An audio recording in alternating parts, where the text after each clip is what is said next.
Iya, baik. Bapak, kita mulai ya. Silakan Bismillahirrahmanirrahim. Ibu. Assalamualaikum warahmatullahi wabarakatuh. Waalaikumsalam Waalaikumsalam warahmatullahi warahmatullahi wabarakatuh. wabarakatuh. Selamat pagi, salam sejahtera bagi kita semua. Sehat-sehat ya, Alhamdulillah Ibu, terima kasih. Alhamdulillah. Ibu bagaimana? sehat, alhamdulillah. Alhamdulillah. Iya, saya tadi cari-cari sinyal dulu nih karena di Papua ya. Papua itu sama dengan daerahnya Pak Toto ya. Lebih maju Ibu loh, Ibu lebih maju. Susah sinyal ya. Jadi saya tadi cari-cari dulu mana yang agak kuat sinyalnya. Baik, Ibu Bapak kita awali dengan berdoa sesuai dengan keyakinan masing-masing. Yang beragama Islam kita baca Al-Fatihah. Berdoa mulai. Bismillahirrahmanirrahim. Alhamdulillah.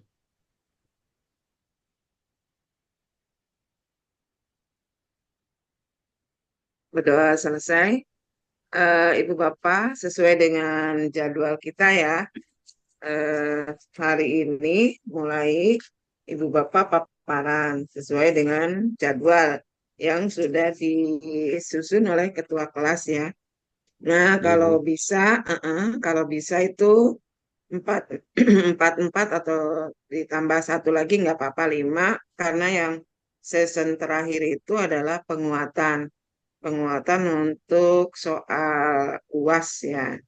Karena soal UASnya itu grup, kelompok, sehingga soalnya itu tidak dari ini saja, tidak dari dosen pengampu, tetapi dari dosen dikoordinator oleh Widodo ya, yang Gabungan Ibu. gabungan dari prodi, kaprodinya IPS itu, tapi di dalam landasan itu sebenarnya eh, untuk ininya ya seperti pokok bahasan itu sebenarnya berbeda dikit ya. Nanti saya biasanya nambahin dari prinsipilnya ya. Karena landasan pendidikan di mata kuliah lain, prodi lain itu berbeda dengan eh, landasan pendidikan di bahasa Inggris. Jadi nanti pas ke-15 itu sudah tidak ada kita tatap muka dan penguatan. Jadi yang tiga orang itu kita alihkan ke yang lain ya, ke season 10 yang masih tiga-tiga, 11 ya. Jadi 15 nggak ada. Oke, sekarang kita pertemuan ke-10 itu mudah-mudahan ada yang mau ya naik ke atas satu supaya empat orang supaya nanti di pertemuan ke-15 itu saya penguatan materi ya. Oke, yang sekarang akan presentasi Pak Toto dulu ya. Siap Pak Ibu, siap. Toto, terus Bu Mary, terus eh, Mas Liga. Pak Liga, dan satu lagi Pak Toto nanti cari ya di Hmm. antara yang season 11-nya Siap itu ya. naik naik satu ya. Oke, Putri Pak mungkin Toto ya. nanti silakan. Biasanya 5 menit sampai 7 menit juga udah selesai. Jadi sesuaikan dengan contoh ya, contoh paparan yang saya share di grup itu. Jadi inti-intinya saja, kajian teori juga inti-intinya saja, pointer-pointernya nggak usah dijelaskan satu-satu gitu. Silakan Pak Toto, Ya, 5 siap. sampai Terima kasih 7 banyak menit. Ibu ya. Assalamualaikum Ya, warahmatullahi wabarakatuh. Ya, selamat Waalaikumsalam pagi, salam warahmatullahi sejahtera Waalaikumsalam untuk kita wabarakatuh. semua. warahmatullahi Ini teman-teman sepertinya masih agak lemes nih baru bangun pagi, Bu. Boleh saya pakai yel-yel dulu, Ibu? 1 menit Iya, saja. silakan, Terima kasih ya. silakan. Oke, Bapak-bapak, Ibu-ibu sekalian. Kalau saya bilang selamat pagi atau semangat pagi, Bapak Ibu menjawabnya pagi, pagi, pagi. Tapi dengan tangan yang mengepal ya. Bisa? Bisa Bapak Ibu? Bisa. Nah, Kita coba contoh ya. Semangat pagi. Pagi, pagi, pagi, pagi. pagi. Kurang kayaknya nih Bu. Mohon maaf Bu Jun, kayaknya kurang nih, kurang mantap ini, kurang Nah, energis ya. Semangat pagi. kurang semangat ya. Pagi, Pagi, pagi, pagi, Pagi, pagi, pagi. semangat pagi. pagi. Kalau saya bilang, adakah Unindra Biasa di tetap hatimu? benar. Jawabnya juga 3 kali. Ada, ada. Kita coba ya. Adakah Unindra di hatimu? Ada, Ada. ada, Ada. ada. Saya tanya lagi, mana? Ini. Mana? Ini. Ini. Oke, kalau saya bilang bersama kita, Teguh. sukses. Bisa ya? Oke, Bisa. kalau salah kita ulang sampai 2 jam kalau nggak bisa ya. Oke, are you ready? Ya. Semangat pagi. Pagi. Adakah Windra di hatimu? Ada. Ya, nggak dijawab. Jawabnya ini. Ulang ya. Nggak kedengeran Oke, soalnya, Pak. semangat pagi. Pagi. Adakah Unindra di hatimu? Ada. Ini. Di sini. Bersama kita. Di Sukses. sini. Sukses. Tepuk tangan dulu. Iya. Terima kasih Bapak Ibu, Ibu Yuyun, terima kasih Yes. banyak telah Iya. memberikan kesempatan kepada saya khususnya dan teman-teman untuk memberikan paparan terhadap penelitian. Alhamdulillah penelitian yang saya lakukan dibagi menjadi 3 segmen Ibu Yuyun. Alhamdulillah segmen pertama sudah berhasil, sudah selesai dalam hal ini pelaksanaannya. Ingin saya share ya. Mohon izin untuk share screen saya. Terima kasih. Ya. Ya.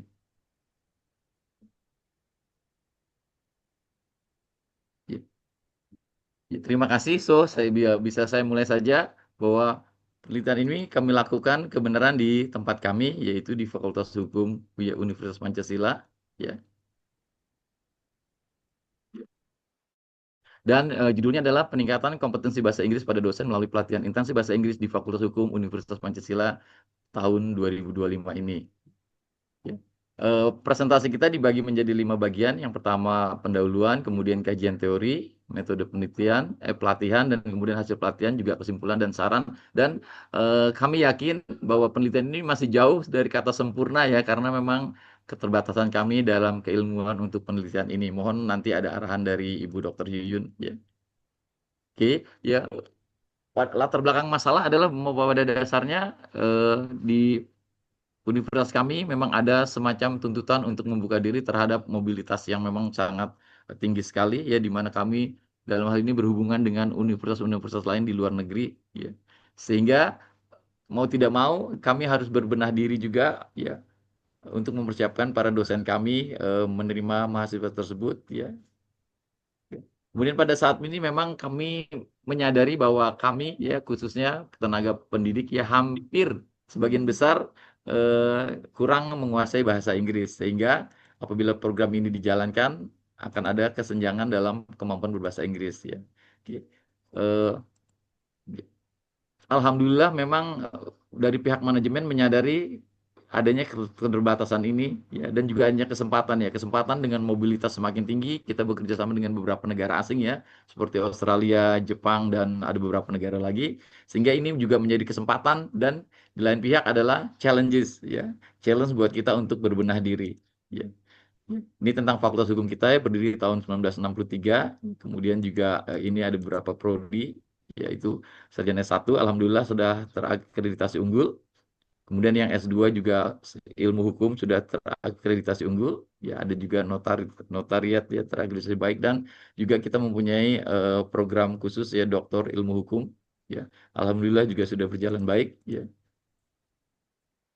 Ya, yang kami sadari memang terjadi kendala bahasa dan kompetensi internasional yang memang kita baru dalam tanda kutip melek ya Ibu Yuyun dan teman-teman Bapak Ibu semua, bahwa kita baru melek, ternyata memang dunia itu luas dan mobilitas itu tinggi, mau tidak mau kita memang harus berkolaborasi dengan lembaga-lembaga lainnya ataupun universitas-universitas lainnya ya. Dan kami yakin dan kami sadari juga setelah kami adakan beberapa survei bahwa tidak semua dosen memiliki kemampuan bahasa Inggris yang memadai untuk mengajar mahasiswa asing ya. Kemudian juga ada perbedaan memang secara kurikulum ya antara kita dengan yang standar internasional ya. Mungkin ini tidak kita bicara secara detail, dan juga belum semua dosen memiliki pengalaman atau publikasi internasional, misalnya seperti indeks Scopus ya. Ada beberapa dosen malah belum tahu indeks Scopus itu apa gitu. Kemudian juga ada beberapa tes-tes bahasa Inggris yang apa sih, international certification seperti TOEFL, TOEIC, IELTS, ya, GMAT, CAT-PAT, dan semuanya ya, seperti itu. Ya. Dan ini juga akhirnya kami adakan sedikit solusi ya terhadap permasalahan yang kami hadapi di sini ya dengan mengadakan pelatihan bahasa Inggris akademik yang secara berkala untuk dosen hukum. Ini sudah dimulai kemarin dari bulan April ya.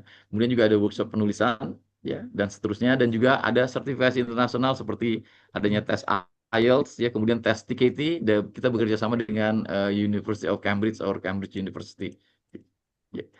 Ini alhamdulillah kita mendapat dukungan ya dari pihak lembaga. Yang pertama adalah penguatan kerjasama internasional dengan beberapa negara ya, beberapa university dari Australia dan lain-lain. Kemudian juga alhamdulillah ada dukungan administratif dan birokrasi internasional. Dalam hal ini budgeting ya. Tahun lalu memang sudah ada planning and budgeting yang sudah dimasukkan pendanaan untuk pelatihan bahasa Inggris itu sendiri. Kemudian kami membuat suatu reformasi beban kerja dosen bahwa untuk kegiatan administrasi ya dosen akan dibantu oleh satu tim yang kita namakan ada tim SIAK ya, sistem akademis, di mana di sini membantu peran dosen untuk kegiatan semua kegiatan administrasi. Jadi dosen fokus kepada kegiatan akademik saja. Kemudian adalah dukungan kebijakan dari pimpinan yang memang menyadari pentingnya ya kerjasama internasional ini ya. Penelitian kami dibagi menjadi 3 segmen ya, Ibu Dr. Yuyun dan Bapak Ibu sekalian yang kami hormati ya. Academic English Training for Lecturers of Faculty of Law Universitas Pancasila ya year 2025 ya. Kita bagi menjadi 3 segmen. Yang pertama adalah term 1 dengan subjeknya classroom language. Ini sudah kami lakukan ya dengan timelinenya dari April, Mei, Juni. Alhamdulillah kemarin berakhir di tanggal 10 ya, 10 Juni ya sudah kami lakukan.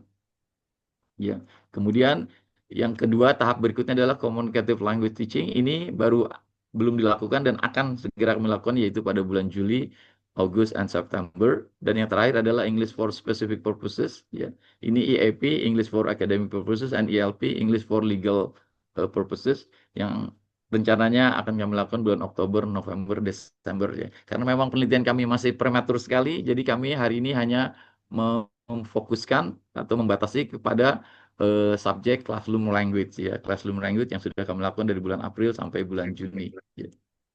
Teori-teori yang kami coba sampaikan di sini memang secara sederhana aja kami sampaikan mengenai dari Spencer ya mengenai teori kompetensi teori. Di sini memang dibutuhkan suatu pengetahuan, keterampilan dan sikap yang diperlukan untuk melakukan pekerjaan secara efektif ya. Kemudian cognitive language teaching, di mana di sini kami menggunakan EMI ya. Ya, EMI itu English as a Media of Interaction ya, di mana dosen-dosen kami sudah kami lakukan pelatihan-pelatihan atau memperlengkapi mereka. We try to equip them with English ya, as a EMI ya, English ya, as a media of interaction ya. Kemudian juga tingkat berikutnya adalah ESP English for Specific Purposes by Hodgkinson and Waters ya. Di sini memang pendekatannya khusus di bahasa Inggris itu bahasa Inggris yang sesuai dengan terminologinya, yaitu English untuk academic purposes dan English untuk ya legal purposes ya. Ya. Jadi, dalam kegiatan ini memang ditujukan untuk pertama meningkatkan kemampuan bahasa Inggris yang bahasa itu sendiri tetap kan yang dalam arti kata menjadi applied linguistic ya, bukan bahasa Inggris indah Ibu, jadi memang digunakan untuk kehidupan sehari-hari khusus media of interaction sebagai media pengantar dalam bahasa Inggris. Jadi kami lebih menitik beratkan pada segmen pertama ini yaitu pada classroom language ya. Kemudian meningkatkan kualitas pengajaran, tentu saja ini berdampak ya Bapak Ibu apabila memang penguasaan bahasa Inggrisnya baik ya, insya Allah ke depannya juga lebih baik lagi dan juga berimbas kepada peningkatan kualitas pendidikan dan pada akhirnya menjadikan promosi untuk lembaga kami sendiri khususnya dan lembaga teman-teman lainnya dan juga untuk negara Indonesia ya Bapak Ibu, karena kita sebagai apa ya, sebagai tuan rumah ya untuk menyambut ya, teman-teman kita dari internasional ya. Ini yang memang kami lakukan ya, pertama adalah melakukan analisa kebutuhan atau need analysis ya dengan tes ini mungkin beberapa itu sendiri, kemudian dari IELTS ya, kemudian juga kami buatkan sedikit micro teaching ya or micro teaching untuk ya para dosen ya. Kemudian mencoba mengembangkan program pelatihan bahasa Inggris yang sesuai dengan kebutuhan dosen untuk mengajar mahasiswa internasional atau pertukaran pelajar ini. Ya. Kemudian melaksanakan pelatihan itu sendiri, ya pada dasarnya memang dibutuhkan suatu komitmen ya. Komitmen bukan dari pihak kami saja, pihak manajemen, tapi dari eh, semua stakeholder ya, dari dosen itu sendiri, juga dari pihak-pihak lainnya yang harus mendukung kepada eh, keberhasilan program ini. Ya karena tanpa komitmen dari semua pihak, kami yakin program ini tidak akan berjalan sesuai dengan yang direncanakan dan diinginkan. Yang terakhir adalah mengevaluasi, memonitoring. Ya ini sangat penting sekali Bapak Ibu, karena disinilah sebagai tolak ukur. Ya, dari keberhasilan kita, bagaimana rencana yang sudah kita tetapkan, ya, dan kemudian kita aplikasikan dengan pelatihan ini bisa kita ukur ya, kemampuannya dengan ya pengukuran tentu yang valid dan seterusnya ya. Ya. Kemudian inilah hasil yang kami temukan ini hanya berfokus kepada classroom language ya. Yang pertama adalah mengidentifikasi kebutuhan dosen, kemudian mengembangkan pelatihan dan seterusnya. Ya, memang pada dasarnya waktu pertama kami perkenalkan konsep classroom itu sendiri memang dosen itu mengerti bahwa memang penting sekali. Jadi mereka paham 70% dari mereka. Tetapi secara prakteknya masih jauh dari yang kami harapkan. Ya, hanya 55% kemampuan mereka untuk mempraktekkan classroom language. Ya, misalkan how to open the class, ya how to invite the question, how to clarify those kind of things. Kira-kira seperti itu memang mereka masih agak kesulitan ya. Ya.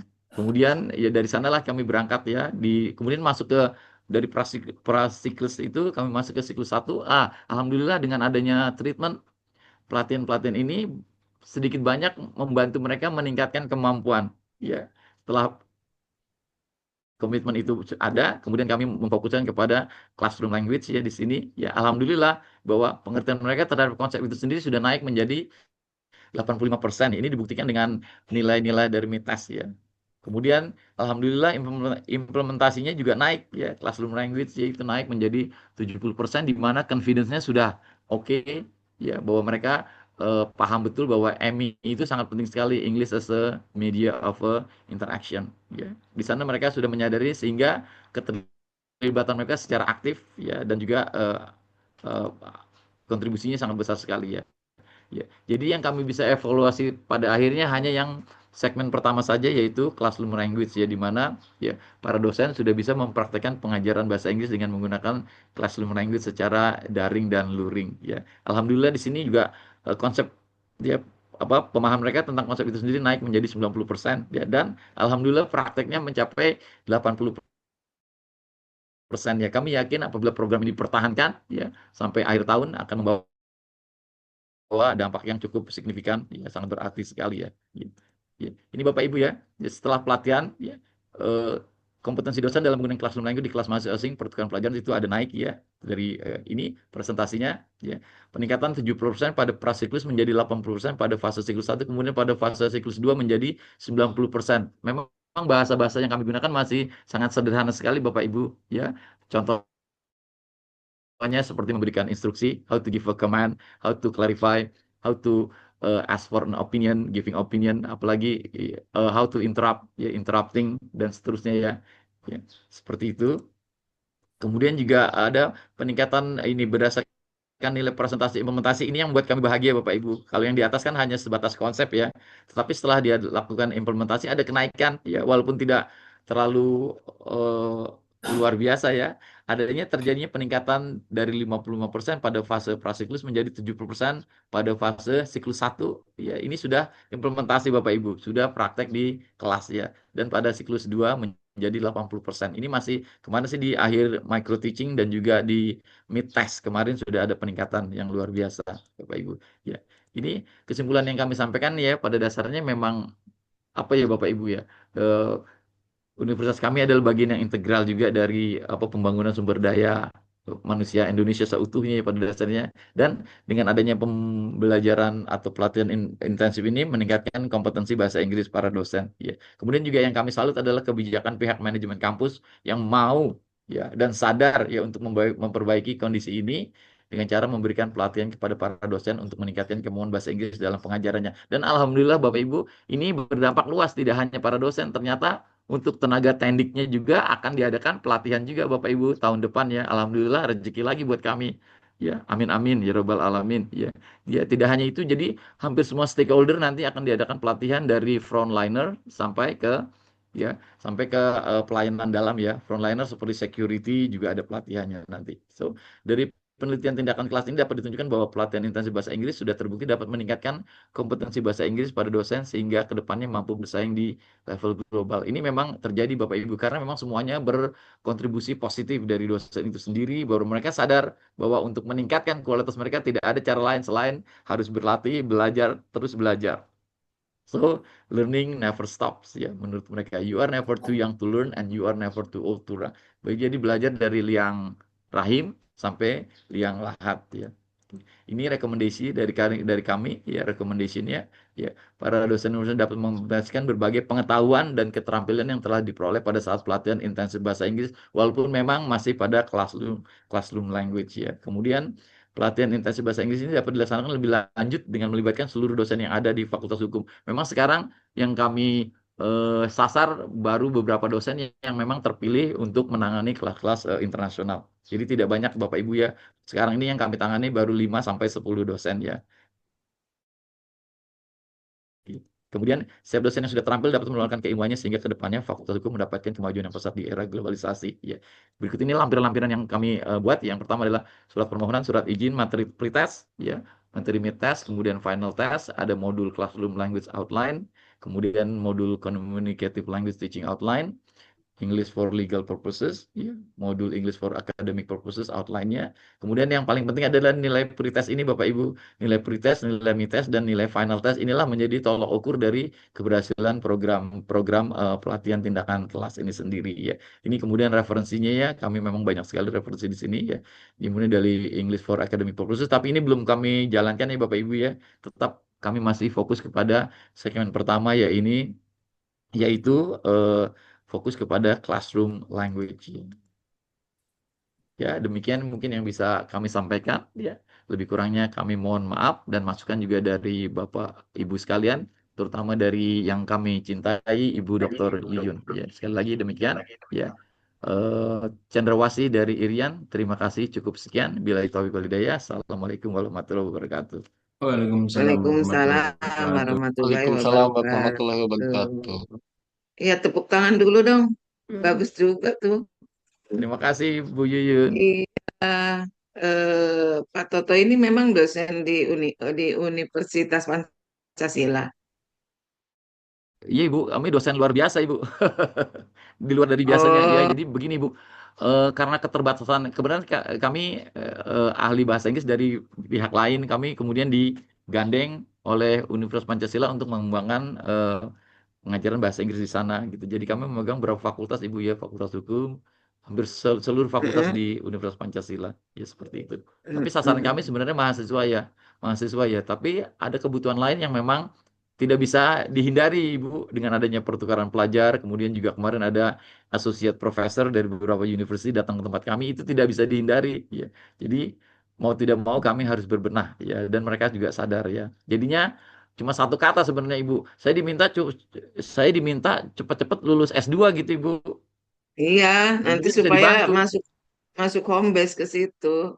Terima Nah, kasih Ibu. kalau udah S2 masuk home base kan enak gitu kan. Iya Ibu, terima kasih. Memang kalau yang namanya dosen kan persyaratannya S2. Iya Nah, Ibu. kalau Pak Toto udah membantu kayak gitu kan bagus gitu di Universitas Pancasila. Ini sudah bagus Pak Toto, tahapan-tahapannya udah bagus. Cuma di awal saya mohon nanti ini kan ya dipaparkan Siap Ibu. Pak Toto ini kolaborasinya dengan siapa? Karena yang namanya PTK-PTS itu wajib ada teman yang kolaborasi, misalnya I- teman yang sejawatnya atau dari mana gitu ya. Ada Ibu. Terus, Dari tim kami Ibu ya, dari tim LIA, Lembaga Indonesia nah, Amerika Ibu. Terima ya kasih. benar.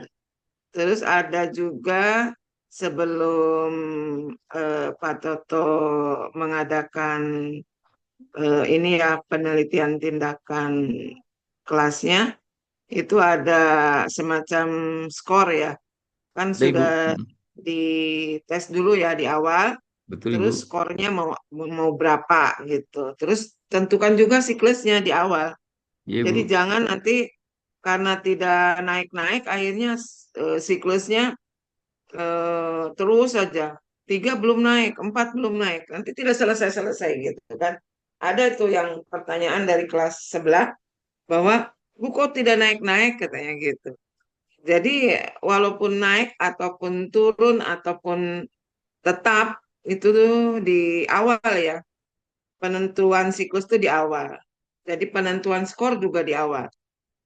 Misalnya mau naik berapa? Kalau tadi kan misalnya berapa tuh di awal pretestnya? Berapa? 8, 55. Nah, mau naikkan ke 70 atau 80 ya. Kalau kelebihan ya nggak apa-apa. Tapi kalau kurang juga tidak apa-apa. Jangan ditambah, jangan dikurang ya. Yang Seperti namanya itu. penelitian kan harus jujur gitu. Itu jadi penentuan skor, penentuan teman kolaborasi itu harus ada di awal. Udah bagus ya. Terima kasih, Bu. Oke. Iya. Eh, udah 30 menit nih. Lanjut aja ke Ibu Mary sekarang ya. Bu Mary nanti Paliga ya. Silakan.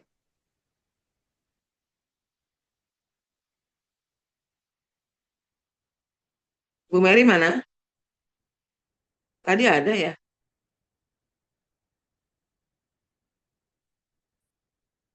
Ikan sepat, ikan gabus. Makin cepat makin bagus. Mana Bu Mary? Kalau nggak Bu Mary berarti Paliga. Silakan. Mana Paliga? Ada?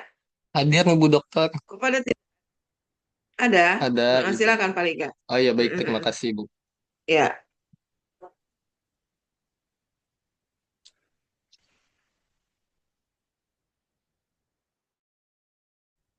ini kayak orangnya kecil-kecil gini tulisannya. Baik, terima kasih Bu Dokter. Selamat pagi semuanya. Assalamualaikum warahmatullahi wabarakatuh. Waalaikumsalam warahmatullahi wabarakatuh. wabarakatuh. Terima kasih atas kesempatannya pada pagi ini. Saya Liga Valiansyah dari kelas XN S2 Bahasa Inggris.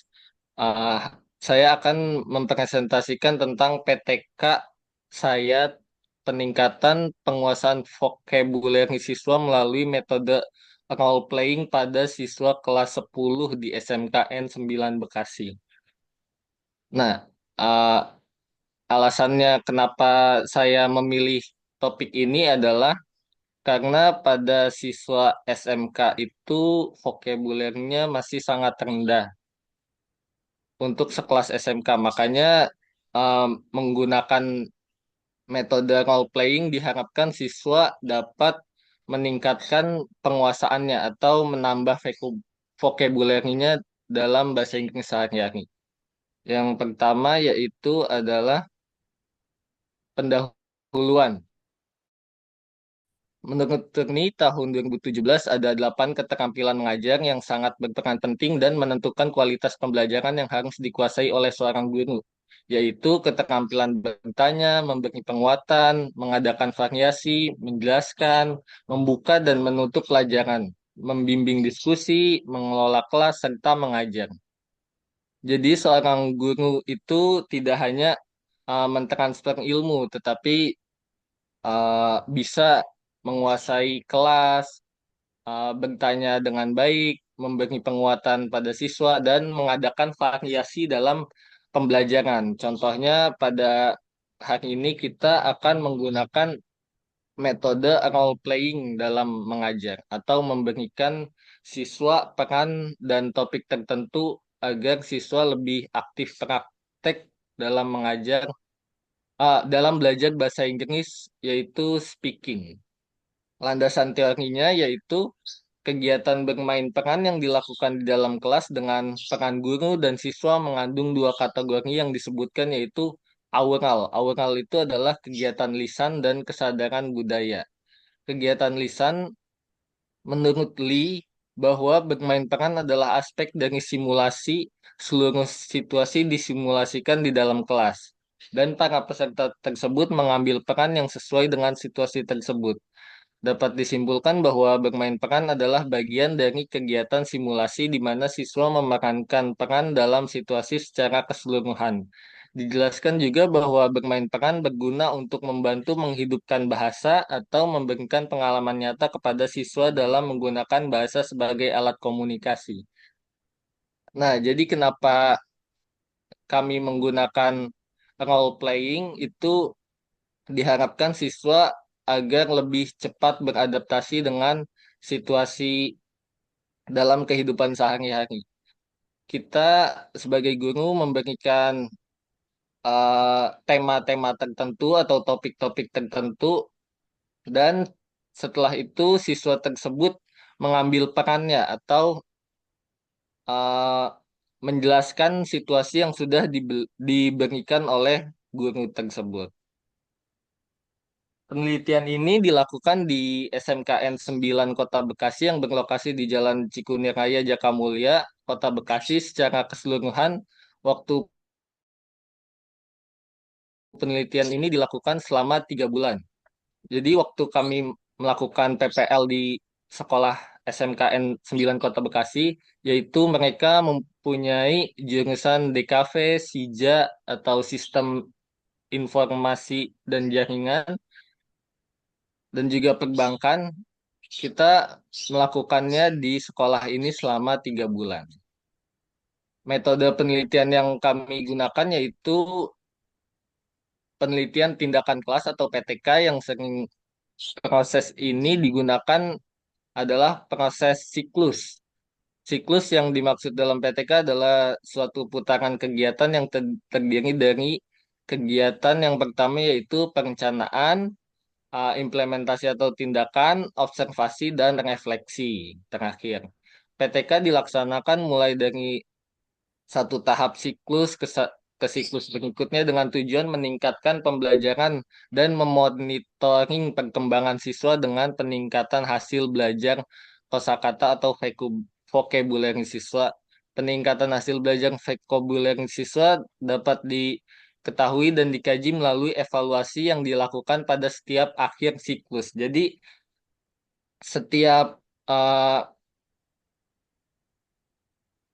mengimplementasikan tindakan kelas ini atau metode role playing tadi, kami melakukan pre-test, mid-test, dan juga post-test setiap akhir siklus untuk memonitoring perkembangan siswa apakah metode tersebut efektif atau tidak, ada perkembangan atau tidak, seperti itu. Dan tahapan pelaksanaannya yaitu subjek dalam penelitian tindakan kelas ini adalah 30 siswa di kelas 10 SMKN 9 Kota Bekasi yang terdiri dari 15 siswa laki-laki dan 15 siswi perempuan. Siswa-siswi tersebut terdaftar di SMK 9 Kota Bekasi tahun ajaran 2023 dan 2024. Tahapan tahapan PTK-nya yaitu ada perencanaan, implementasi, mengamati atau monitoring, observing, dan juga refleksi tindakan. Nah, waktu penerapannya itu adalah di kelas penelitian dilakukan dalam 2 siklus dan setiap siklus terdiri dari 2 kali pertemuan. Alokasi waktu untuk setiap pertemuan adalah 2 kali 35 menit. Jadi total waktu yang dibutuhkan dalam penelitian ini adalah 4 pertemuan dikali 2 kali 35 menit, yaitu 280 menit untuk penelitian ini. Pelaksanaan setiap siklus melalui ada tahap perencanaan, tindakan, observasi, dan juga refleksi. Selanjutnya, pada tahap pelaksanaan, guru memulai pembelajaran siklus 1 dengan persepsi, yaitu pemanasan berupa tanya jawab dulu. Karena ini masih kelas 10 SMK, jadi uh, tahap tema yang digunakan dalam pembelajaran bahasa Inggris masih uh, basic atau tentang sehari-hari. Contohnya di sini guru menanyakan tanya jawab menu sarapan favorit mereka dengan menggunakan bahasa Inggris dan bahasa Indonesia. Karena masih tahap awal, kami masih memaklumi jika ada siswa yang menggunakan bahasa Indonesia. Setelah itu, kegiatan pembelajaran dilanjutkan dengan meminta salah satu siswa maju ke depan untuk menceritakan sedikit tentang menu sarapan mereka. Siswa diberi penekanan kosakata dengan benda-benda yang telah disediakan dengan tujuan siswa mampu menuliskan kata atau kalimat yang diucapkan. Selanjutnya, pada siklus kedua, kami lebih memaksimalkan hasil kegiatan pembelajaran bahasa Inggris. Kegiatan itu diawali dengan persepsi dengan menunjukkan berbagai macam buah, beberapa makanan, dan siswa menjawab pertanyaan dari guru mengenai kesukaannya menggunakan bahasa Inggris. Guru juga mengaitkan materi yang diajarkan dengan materi yang sebelumnya, yang siklus pertama. Setelah siswa mampu mendemonstrasikan ekspresi kesukaan mereka dalam bahasa Inggris, guru membagi siswa menjadi beberapa kelompok. Setiap kelompok mengambil naskah percakapan secara acak. Nah, di sini baru role playing itu terjadi ketika guru membagi siswa menjadi beberapa kelompok dan setiap kelompok mengambil naskah yang sudah ditentukan guru secara acak. Setelah semua kelompok mendapatkan naskah, mereka berlatih bersama teman sebaya dan memeragakan percakapan yang tertera dalam naskah. Guru mengarahkan kelompok yang sudah siap untuk mendemonstrasikan role playing atau bermain peran.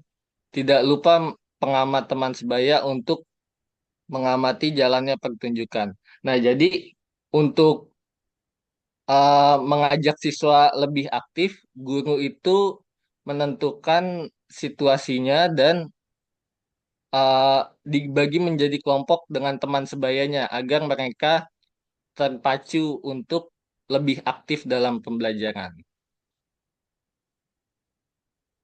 Nah, selanjutnya temuannya itu di tahap pertama yang tahap masih dasar tadi, siklus 1 ada perkembangan sebesar 60,29% dan di tahap kedua setelah dibagi kelompok kecil dan diberi situasi tertentu oleh gurunya, itu ada perkembangan sebesar 19,56%. Di siklus 2, eh, nilai anak-anak setelah dimonitoring dari pre-test, mid-test, dan juga post-test itu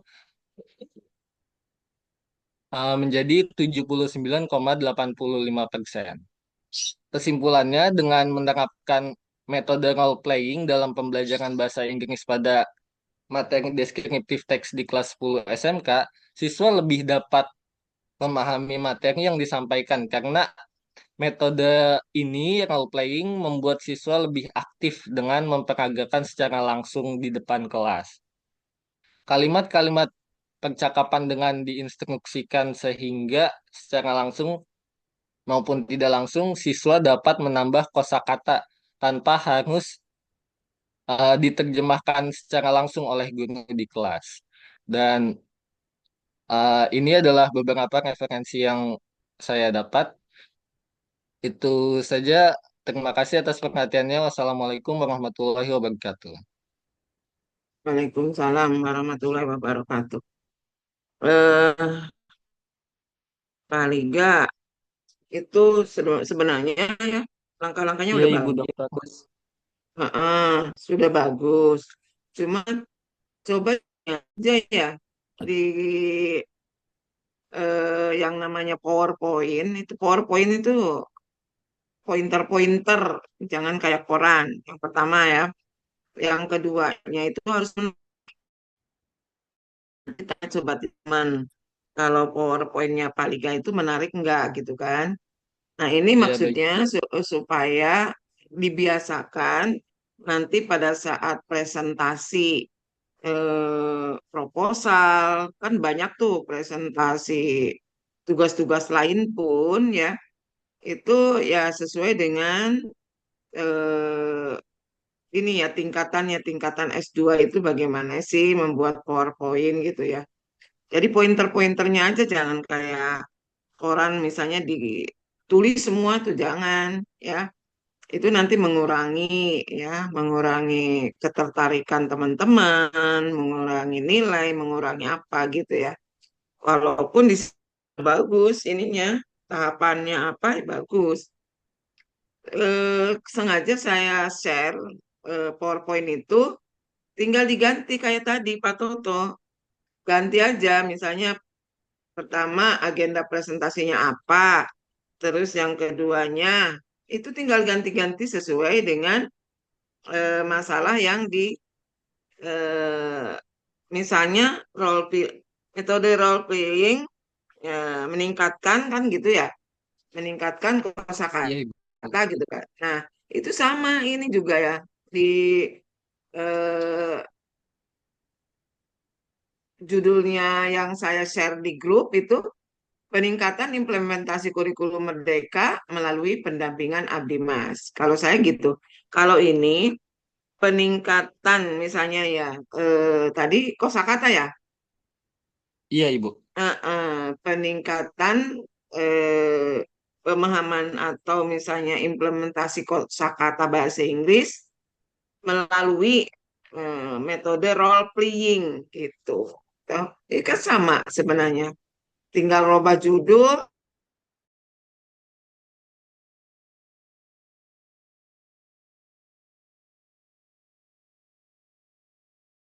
ya PowerPoint-nya yang kurang serp ya. Terus kajian teorinya itu pointer-pointernya aja. Misalnya tadi tentang metode role playing itu apa, terus misalnya kosakata itu apa, gitu kan? Itu aja. Tidak usah di PowerPoint itu dijelaskan secara mendetail tuh enggak. Namanya PowerPoint ya. Pointer-pointer. Sebenarnya udah bagus ya ininya. Tinggal diganti nanti PowerPoint-nya kalau mau di ini ya, mau dikumpulkan. Baik, Heeh. Ibu Dokter. Nanti ini aja diambil PowerPoint saya terus dirubah dengan punya Pak Liga ya. Ya, baik. Oke, Terima kasih, Ibu Dokter. iya. Oke, terus berikutnya Bu Mary nggak jadi Bapak. Di sini kan ada Bu Merianti, terus nanti ada Putri, berikutnya Mbak Putri Ngawirabaya, Mbak Putri Andini dengan Bu Nurliana. Mana yang mau? Silakan. Saya izin, Mau yang duluan? Siapa? saya Bu Dokter, ya izin share Hah? screen. Eh, Oh, Bu Putri silakan. Ya. Dokter.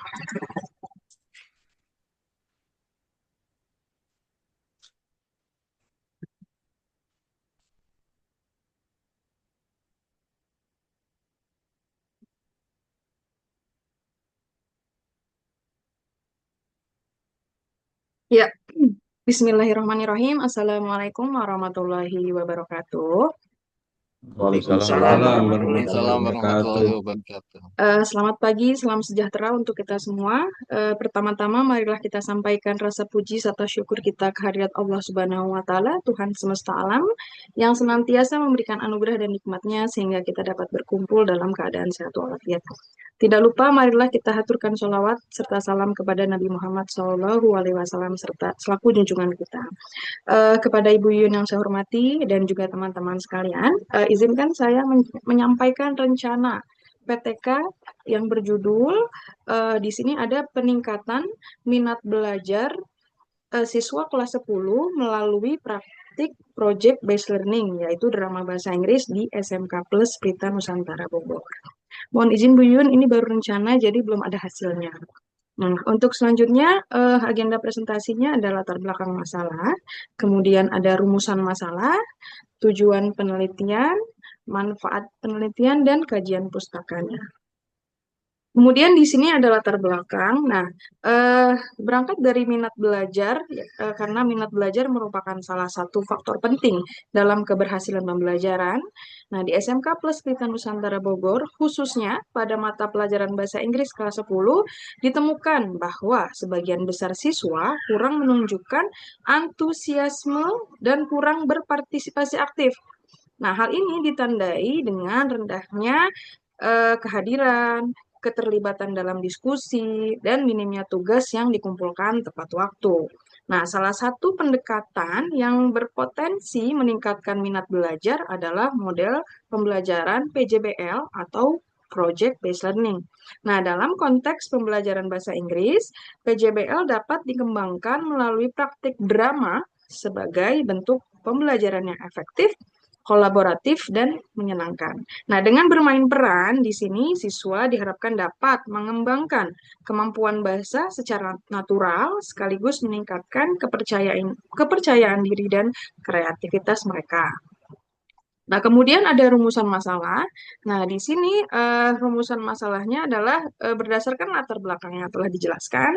Jadi, penelitian ini bertujuan untuk menjawab beberapa yang berkaitan dengan minat belajar siswa kelas 10 melalui praktik PJBL di SMK Plus Blitar Nusantara Bogor. Nah, yang pertama di sini untuk rumusan masalahnya yang pertama adalah bagaimana penerapan model PJBL melalui drama bahasa Inggris pada siswa kelas 10 di SMK Plus Blitar Nusantara Bogor. Nah, kemudian ada rumusan masalah yang kedua, yaitu apakah penerapan model PJBL melalui drama ini dapat meningkatkan minat belajar bahasa Inggris siswa. Nah, selanjutnya di sini ada rumusan masalah, tujuan penelitian, mohon maaf. Tujuan penelitian yang pertama yaitu untuk mendeskripsikan penerapan model PJBL melalui drama bahasa Inggris pada siswa kelas 10.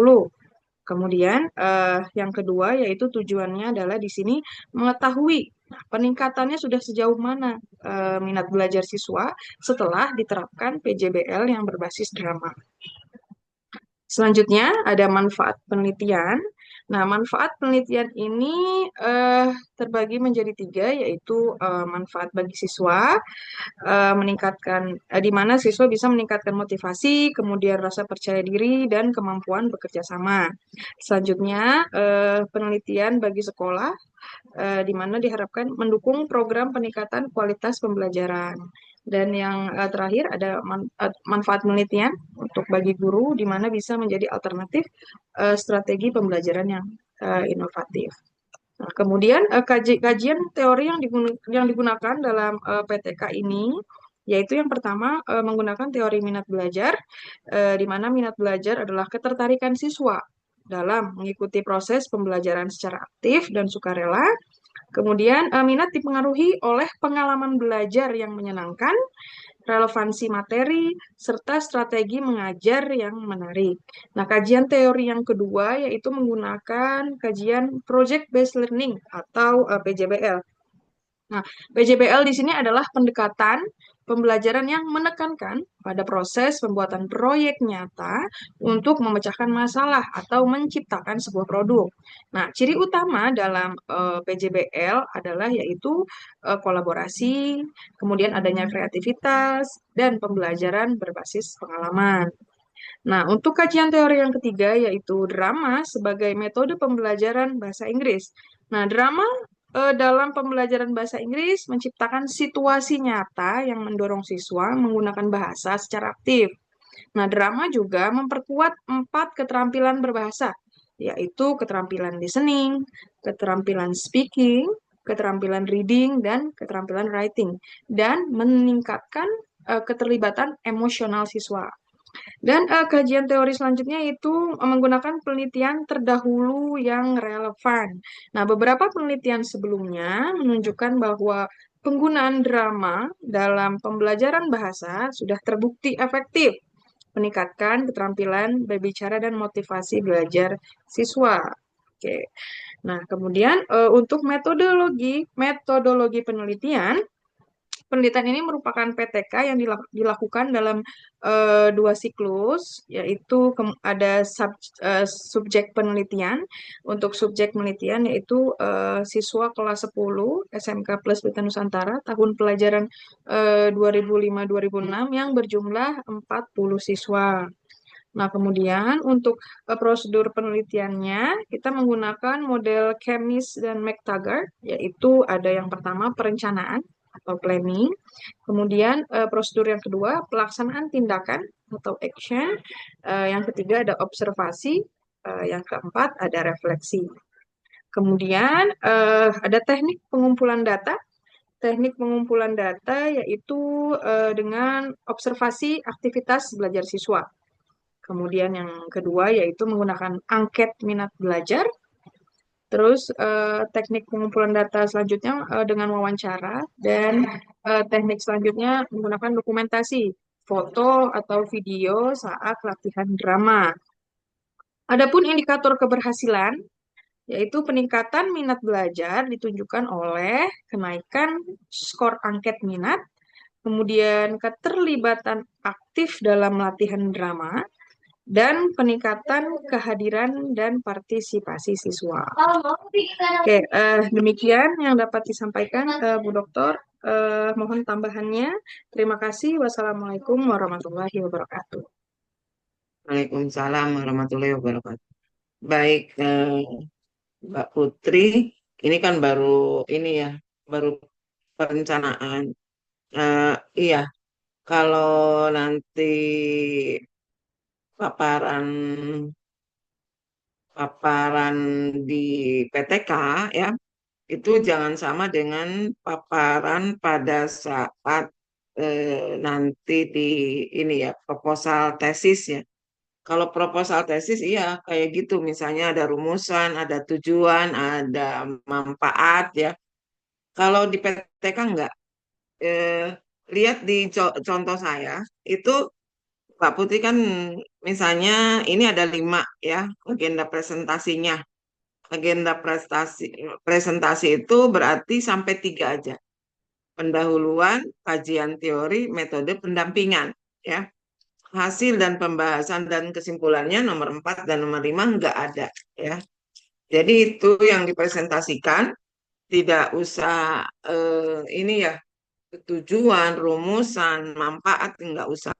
Kalau di penelitian tindakan kelas, kalau misalnya nanti di proposal tesis itu wajib ada ya. Tapi kalau di makalah PTK itu cukup dengan latar belakang malah yang harus dipaparkan. Latar belakangnya apa sih? Mau meneliti tentang itu gitu ya. Terus rencananya apa gitu? Siapa aja tadi kan misalnya stakeholdernya apa? Misalnya siswanya tadi ya. Jadi eh, latar belakang itu menyangkut misalnya bahwa di SMA plus Pelita Nusantara Bogor gitu ya, itu masalahnya adalah siswa belum terampil gitu ya, misalnya gitu, terampil dalam berbahasa Inggris. Itu lebih lebih pas ya daripada nanti dia bilang manfaat, rumusan masalah, tujuan, nggak usah, itu tidak usah dipaparkan di sini. Ikutin, makanya tadi ikutin presentasi saya gitu. Presentasi saya itu mungkin ini ya, pointer-pointer, tapi kalau mau dikembangkan juga banyak. Kenapa saya pointer-pointernya? Karena saya ini tuh harus dikemas untuk 10 menit paling lama ya, ikut di ADPI. ADPI itu Asosiasi Dosen Indonesia ya. Waktu itu saya presentasi harus dikemas 10 menit karena banyak sekali yang ikut sehingga saya kemas. Tapi kalau mau diperpanjang misalnya latar belakang, banyak tuh latar belakangnya. Heeh. Terus tadi permasalahan di SMK-nya kenapa ada beberapa kan, misalnya bukan di SMK, di SMA plus Pelita Nusantara tuh kenapa permasalahannya ya. Kalau PTK itu memang yang ditonjolkan adalah masalahnya di situ tuh apa gitu. Terus apa yang mau dilakukan? Karena ini kan belum PTK-nya. Apa yang mau dilakukan di SMA plus Pelita Nusantara itu?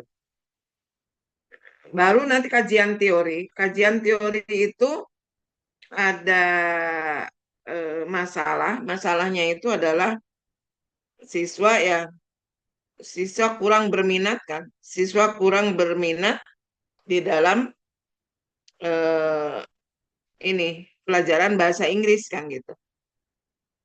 Nah itu yang dijelaskan minat belajar bahasa Inggris. Yang berikutnya misalnya tentang drama, ya, praktek PJBL atau drama bahasa Inggrisnya apa saja, satu, dua, ya.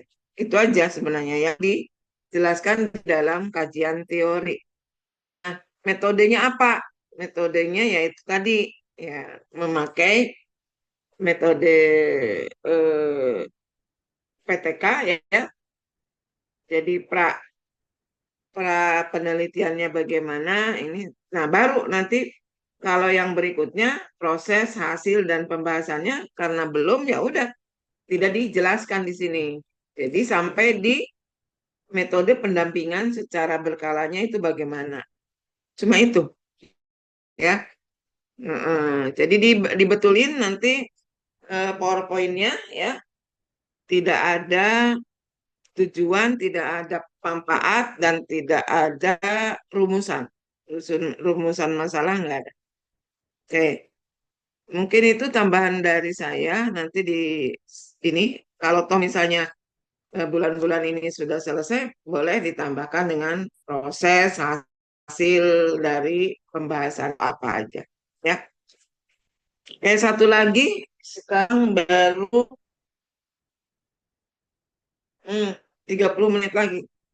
Nanti setelah selesai baru silakan tanya jawab, mau ke yang mana silakan. Ada yang mau paparan? Tadi itu yang sudah saya sebutkan namanya.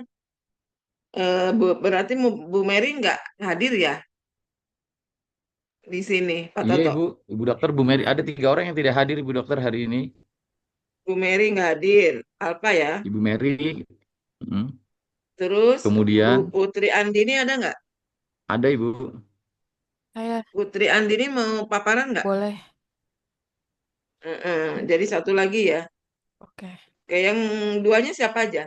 Bu Mary terus Kemudian Ibu Atifatur Rahmania Ibu. Atifatur. Oh, ini di sini Mm, belum ada tuh ininya. Beliau ada wisuda, Wisuda siapa? wisuda sekolahnya Bu, sekolah beliau. Di Kemudian daerah satu mana itu? lagi,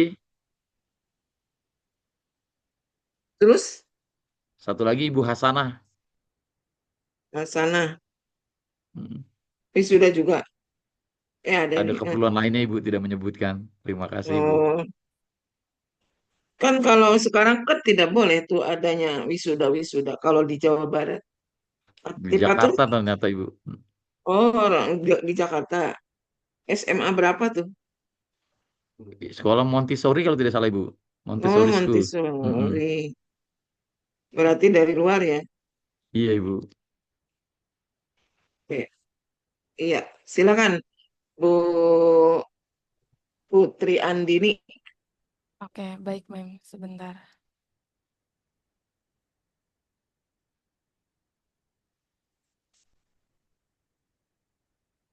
Oke, selamat pagi Bapak-Bapak dan Ibu-Ibu sekalian.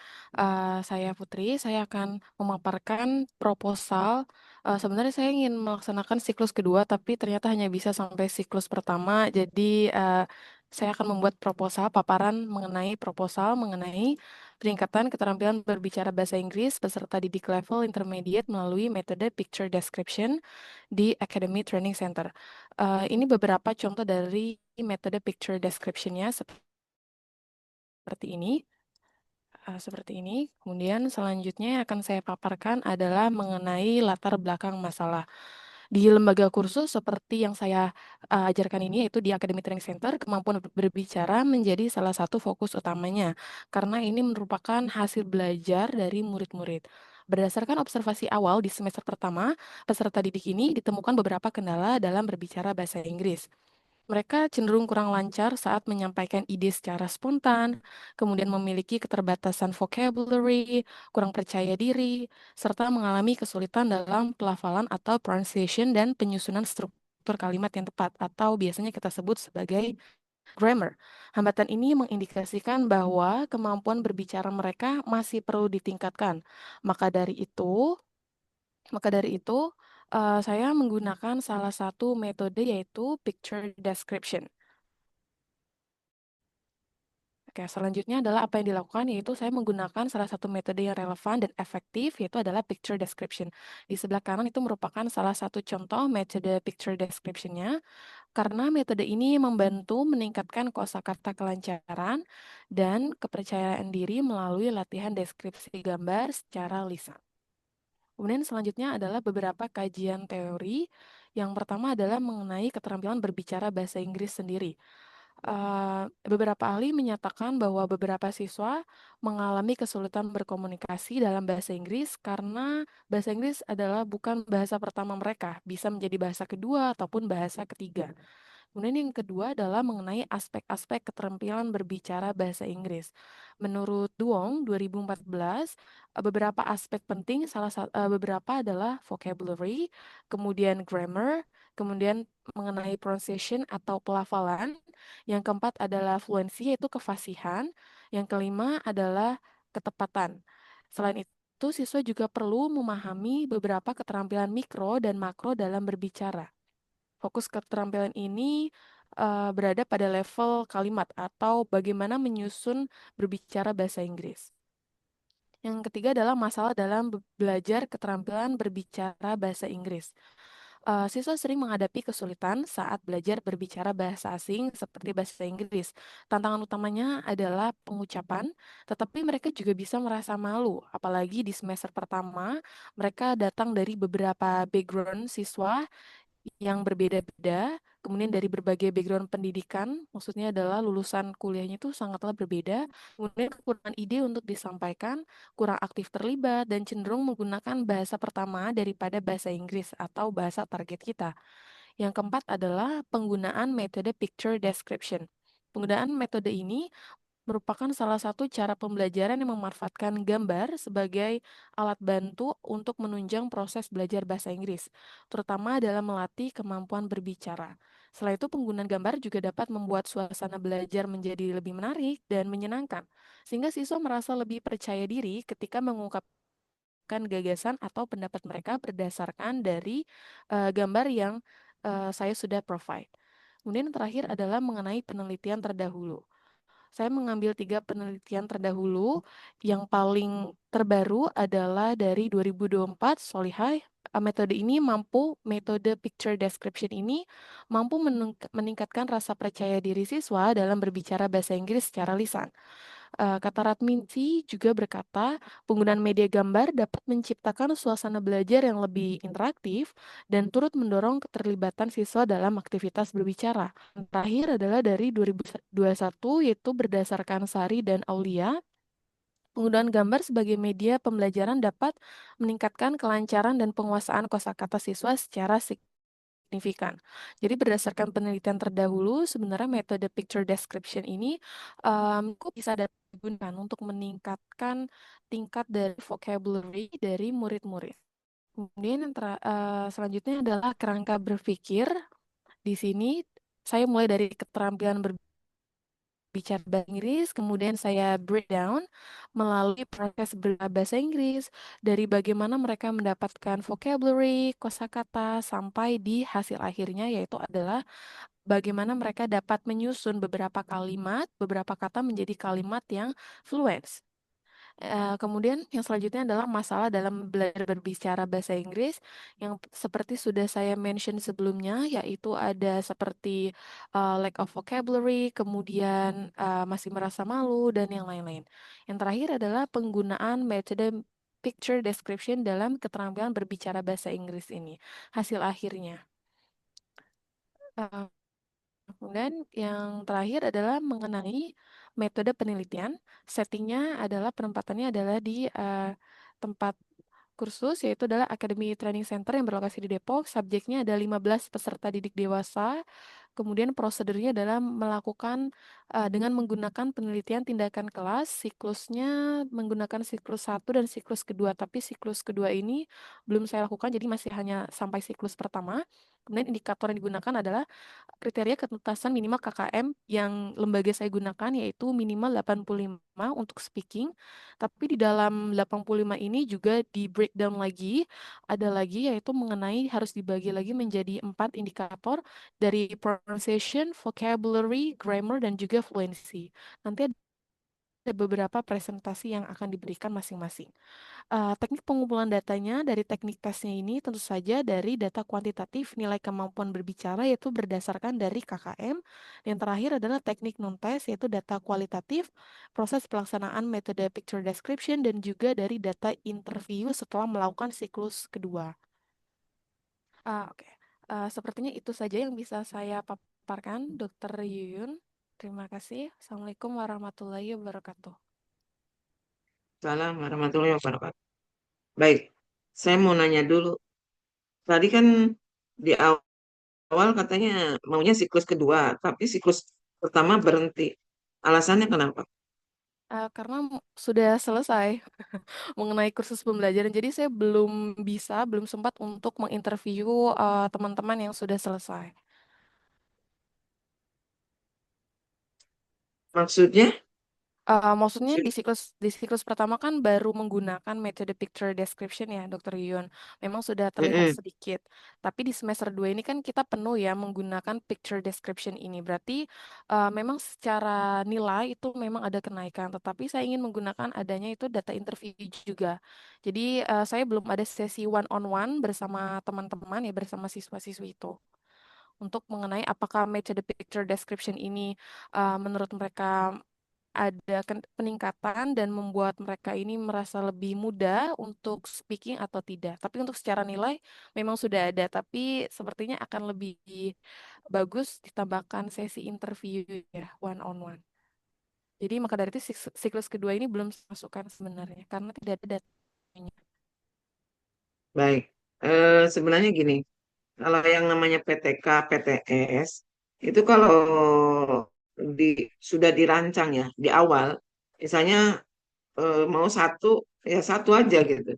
Kalau misalnya mau dua, ya diupayakan dua siklus itu bagaimana caranya bisa dibagi gitu. Bagi untuk sampai dua siklus gitu. Jadi kalau misalnya sudah dirancang dua, tapi misalnya selesainya satu, berarti itu kan belum selesai gitu, belum bisa melaporkan hasil.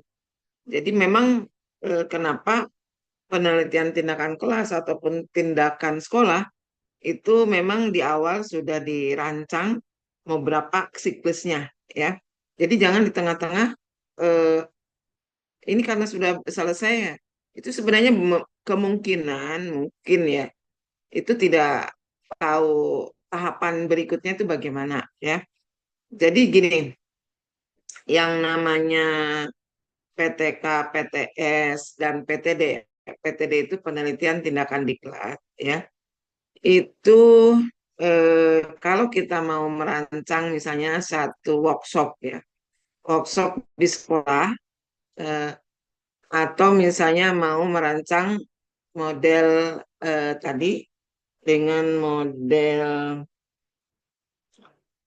feature feature gitu ya. Nah, kita dengan dua tahapan. Misalnya yang pertama apa gitu, feature and feature-nya apa?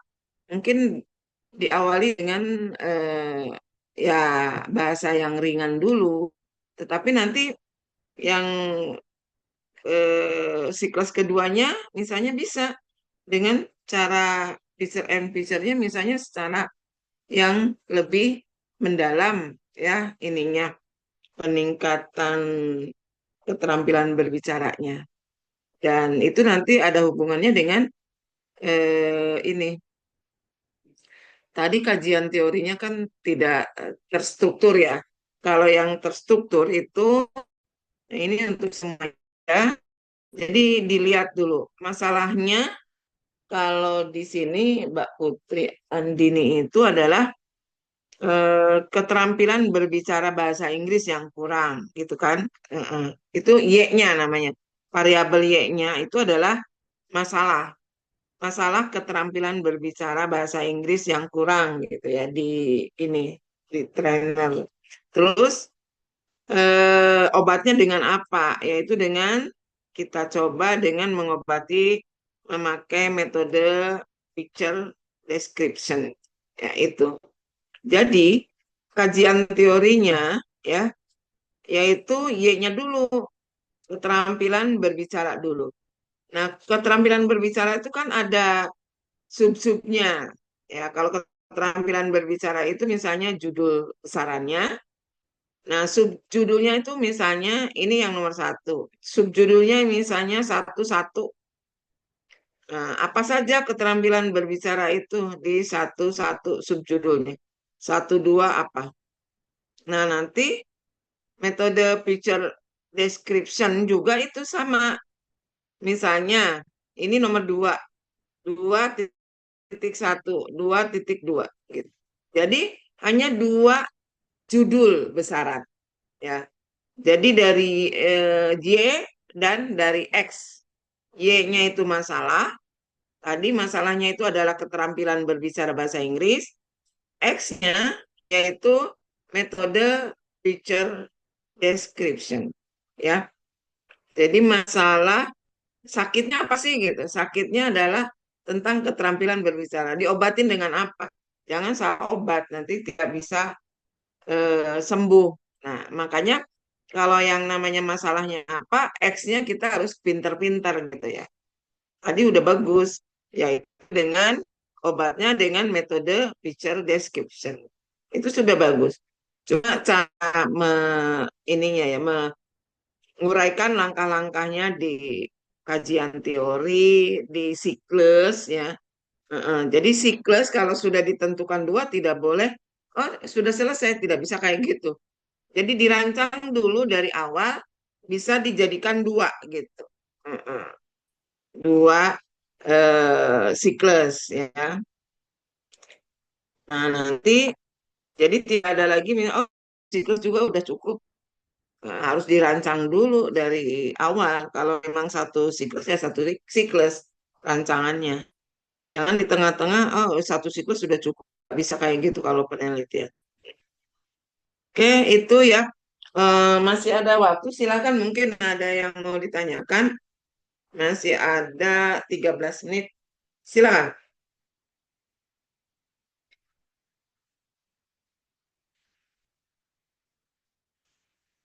Mbak Putri ini hasilnya belum berarti ya? Atau sudah dipaparkan tadi Eh, hasil belum nih. penelitian? Kira-kira perlu pakai hasil interview atau enggak ya? Kalau enggak berarti udah ada hasilnya sih. Sudah ada? Iya, tapi kira-kira perlu nggak sih Dokter Yun harus ada hasil dari interviewnya? Kalau hasil secara data Harus. kuantitatif sudah, oh berarti belum. Harus ada. Kalau yang namanya penelitian tindakan kelas kan harus ada. Oke, berarti Harus belum ada ya. hasilnya. Ya, proposal saja ya Dokter Yun. Heeh. Oke, ada yang mau ditanyakan yang lain? Silakan. Kajian teorinya mudah ya sebenarnya. Yang besar berarti besarannya hanya dua. Besarannya yaitu misalnya Y, itu masalahnya, obatnya apa. Nah itu aja kajian teorinya. Ya. Untuk yang berikutnya yaitu nanti ini seperti Pak tadi paling nggak belum mengusulkan di ini ya judul, tapi saya sudah catat tadi. Nah yang belum tolong nanti di share aja di grup ya. Ada beberapa yang belum mengumpulkan. Kalau yang sudah mengumpulkan dengan Paliga ini hanya 17 ya. 17 judul. Sementara jumlah mahasiswanya 21 20, Ibu. 21 21 Ibu. berarti 3 orang yang belum mengumpulkan judul.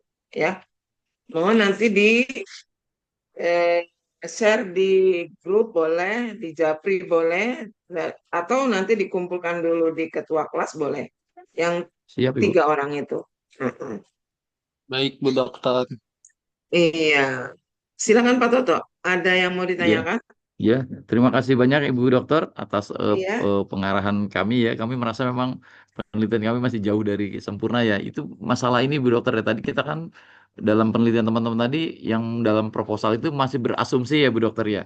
Ya. Iya. Kemudian kami membuat planning dan seterusnya. Ini Bu Dokter setelah diadakan penelitian ternyata hasilnya tidak sesuai dengan planning kita. Itu bagaimana cara pemaparannya Bu Dokter? ini ya dipaparkan sesuai dengan hasilnya aja. Kalau misalnya skor kita itu misalnya 75 atau di atas KKN. Kalau dulu kan KKM ya. Kalau sekarang nggak tahu tuh masih ada nggak batas KKM atau apa. Karena pada saat kurikulum Merdeka Belajar kan nggak ada ya, nggak ada KKM. Tapi sekarang mungkin ada lagi tuh KKM. Mungkin kita sudah menentukan skor KKM. Sementara pada saat penelitian kok nggak nyampe gitu. Nah, atau misalnya tidak, kok malah menurun gitu. Yang tadinya prasiklusnya misalnya 70, setelah diadakan penelitian, misalnya 2 siklus, kok malah menurun 65. Nanti dijelaskan aja di dalam hasilnya, kenapa menurun gitu ya. Berarti itu kurangnya kita mempersiapkan, kan ada 4 tahapan di dalam satu siklus. Nah, perencanaannya atau pada saat pelaksanaan, Pelaksanaan. pembelajaran, atau misalnya cara pengukurannya. Kan ada setelah pada saat pelaksanaan kan harus ada yang observasi, Betul. dari teman sejawat. Kita misalnya lagi menjelaskan, harus ada teman sejawat kita yang observasi. Nah, mungkin ukuran observasinya nggak pas ya. Terus nanti kan direfleksi lagi. Nah, direfleksi itu kan dianalisa. Analisa bagaimana nih yang siklus 1 itu kok gini gitu, hasilnya begini-begini. Nah, pada saat siklus kedua, pada saat refleksi, itu harus direncanakan lebih matang supaya nanti nilainya tuh eh, ada peningkatan sebenarnya seperti itu. Jadi itu kalau misalnya tidak ada, berarti kita harus introspeksi diri, tetapi pada saat melaporkan hasil PTK-nya sesuaikan apa adanya. Jangan ditambah, jangan dikurang. Saya pernah ya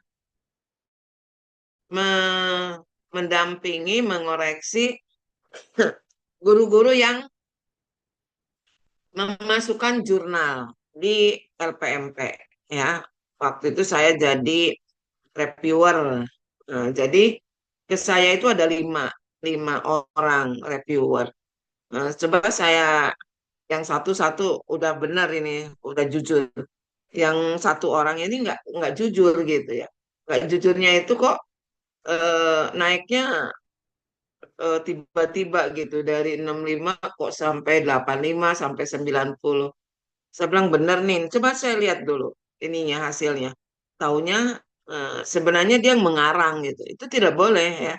Mengarang supaya eh, PTK saya itu berhasil loh. Makanya ini seperti ini. Nggak seperti itu. Yang namanya penelitian. Mau itu naik, mau itu turun, itu apa adanya. Jadi tidak boleh langsung misalnya karena tidak naik, mau dijurnalkan malu gitu kan. Nggak boleh kayak gitu, nggak apa-apa. Dijurnalkan ya jurnal aja nggak apa-apa gitu ya.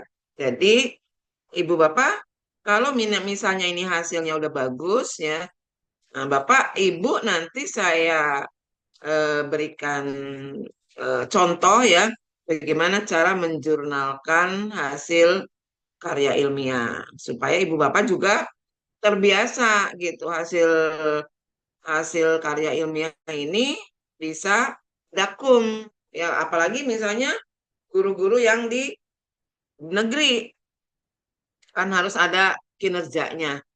Sementara saya juga membina guru-guru di Yayasan Permatasari ya, itu kalau mau pengangkatan atau pemilihan kepala sekolah, dilihat dulu ada karya tulis ilmiahnya tidak gitu. Kalau tidak ada, ini mengurangi nilai gitu, kinerjanya gitu. Jadi untuk pemilihan kinerja misalnya jadi kepala sekolah gitu kan. Jadi Ibu Bapak nanti kalau sudah selesai penelitian ini, boleh nanti saya share nanti jurnal yang kayak gimana supaya ibu bapak bisa membiasakan ya untuk menyusun karya ilmiah itu tidak sebatas ini aja di kertas, tetapi langsung di ini disubmit ya, submit di misalnya Sinta 2, nggak usah Sinta 2 mahal, 8 sampai 10 juta. Sinta 4, Sinta 5 itu cuma 500 ya, 400, 500 gitu.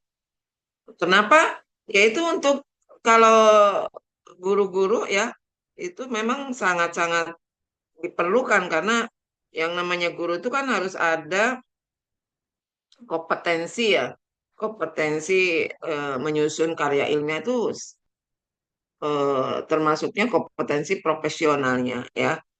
Jadi harus harus dibiasakan gitu. Jadi memang kalau di awal-awal guru-guru itu memang sangat-sangat sulit untuk ini ya menuangkan kata-kata tuh kadang-kadang sulit. Tetapi kalau misalnya ada hasil laporan PTK PTS yang sudah dijurnalkan dan jurnalnya itu sudah diakui, nah itu nanti tinggal diambil, dimodifikasi gitu sebenarnya. Nah, saya juga dulu kok sulit sekali ya menuangkan kalimat di bab 1, di bab 2, bagaimana menyusun latar belakang, menyusun ini. Tetapi karena belajar dari yang sudah jadi ya, saya coba ini. Saya ini ke masalah yang saya teliti gitu. Tapi saya pinjam kalimat dari mereka yang sudah dipublish. Itu malah lebih ini, lebih cepat dan memang malah eh,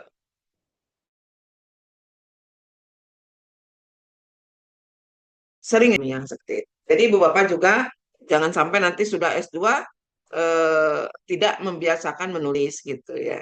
Jadi biasakanlah menulis dengan tadi dengan cara mudah memodifikasi, tapi jangan mengambil dari AI ya. Kalau AI itu kan kurang ini ya. Kadang-kadang ya sesuka-sukanya AI ya. Nanti langkah-langkahnya nanti sesuai gitu ya. Yang bagusnya itu yang diambil dari hasil yang sudah dipublish ya, dijurnalkan dan nanti dimodifikasi. Seperti tadi yang Pak Toto itu bisa dijurnalkan nantinya. Itu bagus ya. Oke, mungkin itu Pak Toto. Terima kasih banyak Ibu Dokter Yuyun. Iya, baik. Nggak ada lagi yang mau ini nanti saya harapkan untuk minggu depan juga 4 orang ya yang dari 2 Pak Putri sudah dua-duanya, tinggal Bu Nurlina, Bu Mary nanti mungkin minggu depan ditambah dengan yang bawahnya ya Pak Tuhub, Bu Rahmawati, Pak Bu Astrid, Pak Bu Sopiatun ya itu yang siap-siap untuk minggu depan. Oke, kalau tidak ada pertanyaan kita akhiri dan sampai jumpa minggu depan ya. Mudah-mudahan minggu depan lebih bagus lagi dari yang sekarang. Oke, terima kasih. Mohon Terima maaf. kasih Bu. Wassalamualaikum warahmatullahi wabarakatuh. Waalaikumsalam warahmatullahi Warahmatullahi wabarakatuh. wabarakatuh. Terima Terima kasih kasih banyak Ibu beliau. Dokter.